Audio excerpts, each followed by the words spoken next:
रोहित पवारांचा तक्रार अर्ज एसआयटीकडे वर्ग करण्यात आला आहे। मुंबई पोलिसांकडून एसआयटीकडे हा तक्रार अर्ज वर्ग करण्यात आल्याची माहिती समोर येते।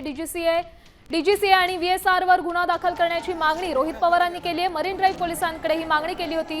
या संदर्भात अधिकची माहिती देत आहेत आपल्या प्रतिनिधी वैदेही काणेकर। वैदेही, नेमकं काय घडतं? गेल्या अनेक वेळापासून रोहित पवार हे पोलीस अधिकाऱ्यांसमोर बसलेले आहेत, नेमकी प्रक्रिया कुठेपर्यंत आली? ही गोष्ट आहे कारण की मरीन ड्राईव्ह पोलिसांकडे रोहित पवार यांनी काल दाखल एक अर्ज केला होता। या अर्जामध्ये एकूणच अजित पवार यांच्या अपघात प्रकरणामध्ये योग्य चौकशी होत नसल्याचा रागही त्यांनी व्यक्त केलेला होता। सोबतच मरीन ड्राईव्ह पोलिसांकडे एफआयआर दाखल करण्यासाठी खरं तर ते गेले होते, मात्र अर्ज दाखल करण्यात आलेला आहे। मात्र या प्रकरणाचा अर्ज जो आहे तो मरीन ड्राईव्ह पोलिसांनी पुण्याच्या गुन्हे अन्वेषण विभागाकडे जो आहे तो वर्ग केलेला बघायला मिळत आहे। एसआयटी पुण्याची जी आहे ती या एकूणच प्रकरणामध्ये तपास करत आहे।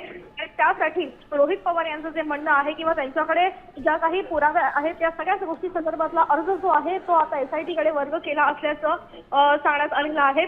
या प्रकरणामध्ये आता एसआयटी नेमकी काय भूमिका घेईल आणि कशा पद्धतीनं या प्रकरणाचा तपास असेल, त्यामुळे तपास कसा केला जातो पाहणं महत्त्वाचं आहे। धन्यवाद वैदेही दिलेल्या या सविस्तर माहितीसाठी। तर मुंबई पोलिसांकडून एसआयटीकडे हा अर्ज वर्ग करण्यात आलेला आहे। डीजीसीए व्हीएसआर वर गुन्हा दाखल करण्याची मागणी आहे।